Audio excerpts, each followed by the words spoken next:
Hello everybody, my name is Goober and I am from factionfiles.com. This is going to be a video tutorial showing you how to import Heightmap terrain into the Red Level Editor for use in Red Faction maps, particularly in a way that allows you, or your player, to Geo-Mod the imported terrain that's imported into your map. This is going to utilize a function that has recently been added by Rafalh in his vmesh tool. It will require minimum version vmesh 0.4, so if you do not have that version yet, you will need to get it in order to follow along with this tutorial. This has opened a ton of doors that were previously closed for Red Faction level design and mod creation, so I'm really excited about this. This is just kind of scratching the surface. Look out for more tutorials in the very near future going into some of the additional doors that have been opened by this, but today we're just going to be focusing on importing Heightmap terrain. Lastly, before I get started, I'll just mention that I'm using Blender 4.0 for this. If you are using a previous version of Blender, that's perfectly fine. You can follow along. You should have no trouble doing this. Just be aware that some buttons may be in different places, that sort of thing. But if you can compensate for that, you'll do perfectly fine.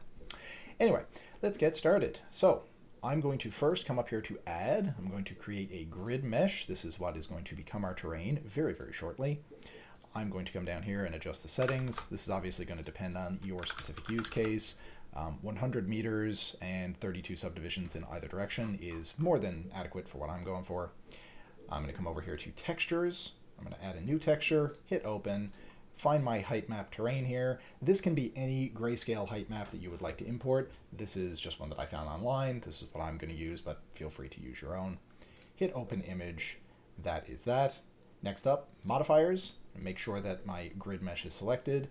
Go add modifier, deform, displace, and select the texture that I just imported over here. As you can see, our grid is now deformed a little bit. This is not exactly how we want it to look, but you can see that it is having an effect. We are going to need to adjust some of our settings here.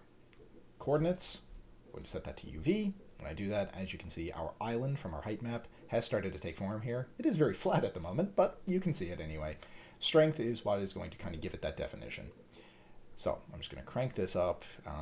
Feel free to adjust this based on your specific use case. I think, yeah, something like that should be fine for what I'm doing. The only other setting over here that I'm going to edit, which is technically optional, but I wanted to mention mid-level here, I'm going to set this to 1. The reason for that is when we import this into Red Faction, where the 3D cursor is here, the origin of our scene, that's going to be where the player start is in relation to this geometry and imported map. By setting this to 1 just kind of ensures that the player start is not going to be outside of the level when we import this. So I like doing that. Again, it is totally optional, but that's why I'm doing that. Next, I'm going to apply the displace modifier by coming over here and hitting apply. Then it is applied. Next, we are going to go into edit mode. And there's a couple of things we need to do over here.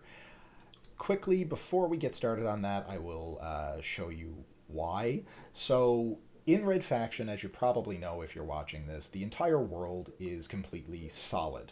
So we need to carve out of it. You need to carve out of it with an airbrush. I've tried this a bunch of ways. You can do this either by importing kind of like building walls down here underneath your terrain and putting it inside an airbrush that you create in red, or you can do it by just making this an airbrush that we import. In the testing that I've done, it usually is a better outcome if you make it an airbrush when you import it, so that's what I'm going to show you how to do today. You could import it as a solid brush if you like. It's completely up to you. Just be aware that kind of you are going to need to like seal up the bottom of this. You can't just import it as a plane here because you can't Geo-Mod a plane. So anyway, I'm going to go up here to Z. I'm going to select this edge, hold shift, select this edge, shift again. So I select all the edges of my my terrain. Press the E key to extrude, drag it up a little bit. I'm going to manually type in values here, 0x, 0y. 50z should be plenty. Yeah, that gives us tons of room up here. Lastly, I'm going to press the F key to fill the top of this so that it is completely enclosed. Now I'm going to switch over to face mode, press A to select all the faces on my mesh, press the delete key to bring up this menu, go to limited dissolve, which will remove all of the coplanar faces that are unnecessary. Lastly for this, I'm going to right click and go to triangulate faces. That step is technically optional, but when it imports into red, it's going to triangulate anyway, so I like doing it in Blender. It gives you a better idea of how many faces you're dealing with when you import, and it's going to happen anyway, like I said, so it's just kind of, why not do it here? Speaking of faces, if I come up here and go to, or rather here, go to statistics, you'll be able to see how many triangles are on my my terrain that is going to be imported. So it's 1152, which is well within the limits that we should be taking into account for red. Last thing that I am going to do here is to adjust normals.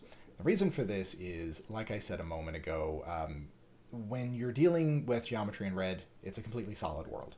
So you need to carve out of it with an airbrush, which is what we want to do. However, Blender is completely the opposite. In Blender, everything is a completely empty world, and you're adding to it with solids.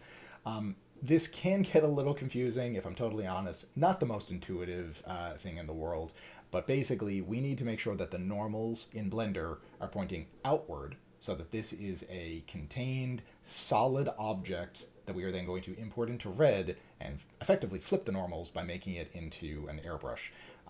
So we just need to make that happen. So to do that, I'm going to make sure that I have nothing selected, press A again to select all the faces on my brush, or my mesh rather, come up here to the mesh menu, normals, recalculate outside, and to make sure that this is working the way we want, you can come up here, hit the normals button here for face, crank size up, and as you can see, the little blue lines here coming out, that shows you the direction that the normals are facing, so they're all facing outside. This is exactly what we want to see, so we're good to go. Come over here into object mode, and our mesh is ready to be imported, or rather exported from Blender and then imported into red. So I'm going to come up here to File, go Export, gltf. I'm going to go to my working directory. This is where I am going to work on my files. Obviously, wherever you'd like to work on your files, go there instead. gltf separate, which is gltf rather than glb. And give your file a name. So I'm just going to name mine ter1, hit export.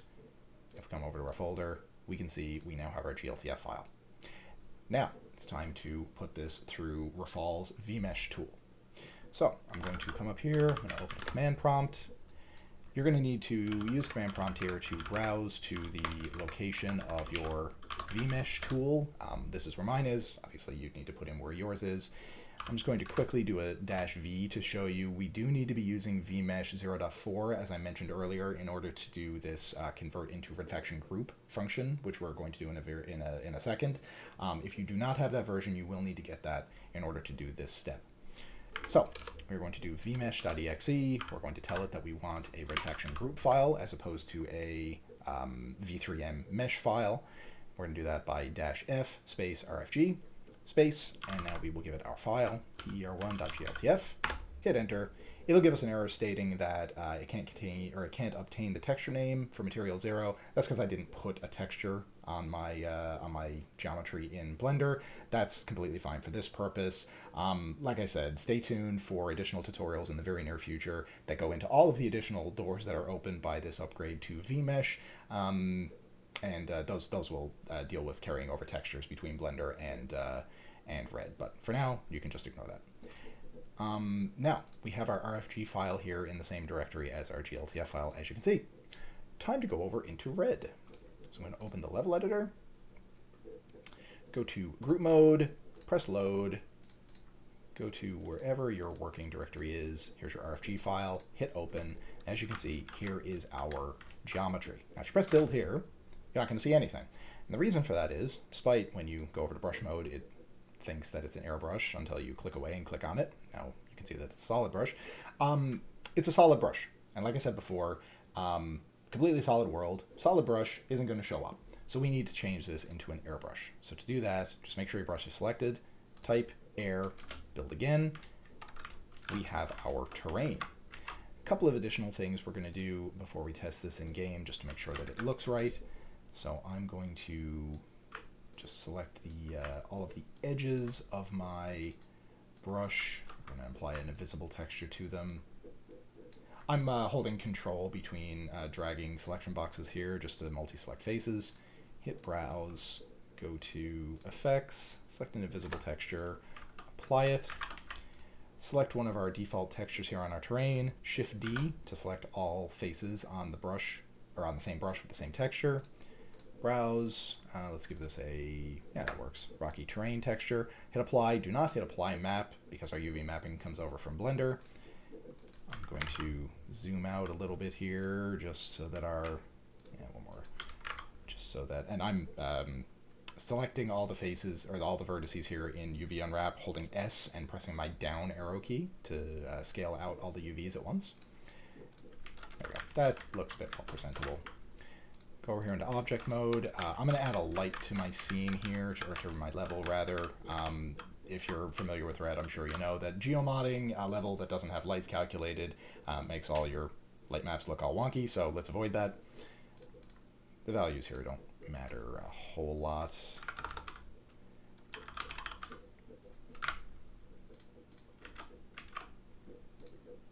Yeah, that works. Yeah, I've got really ugly shadows here, so again, select one, Shift D, select all of them, go to properties. I'm just going to do light map resolution highest and turn on a smoothing group. I'll make my lighting look a little bit nicer. Yeah, there we go. That's a bit nicer. Lastly, because this whole thing is that I'm going to show, or we're going to be geomodding our terrain, I'm going to put in a rocket launcher so that we can do that.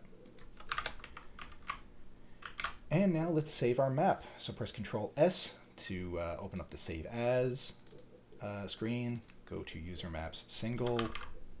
Give the map a name. Save. Create pack file, and let's test it in game. Or actually, hang on. Before we do that, we need to, because we're going to be seeing our skybox here, and we don't have a skybox, I'm just going to add some fog so that it doesn't look super ugly when we open the game. Yeah, those values don't really matter that much. Good enough. Press the play button to play in game. Recording catch up. There we go. And here is our terrain. If I take out my rocket launcher, we can tunnel. So this is pretty cool to be able to use Red Faction's Geo-Mod tech on imported terrain. It really is that simple. So yeah, I hope you've enjoyed this tutorial. I hope you've learned something. Like I said, look out in the very near future for additional tutorials on all of the doors that are opened up by this awesome upgrade that Rafalh has done to his vmesh tool, because they are plentiful, and I'm really excited about what the future brings for Red Faction level design using this functionality. Lastly, if you have an interest in anything I've shown here, Red Faction in general, anything in the series, speedrunning, competitive play, casual play, game nights, whatever, or if you just want to chat about the games, feel free to drop by our Discord. It's basically a community hub for the series. The link is discord.gg/factionfiles. There's going to be a link down in the description if you'd like to join that. If you like Red Faction, we would love to have you. I hope you've learned something from this tutorial. See you next time.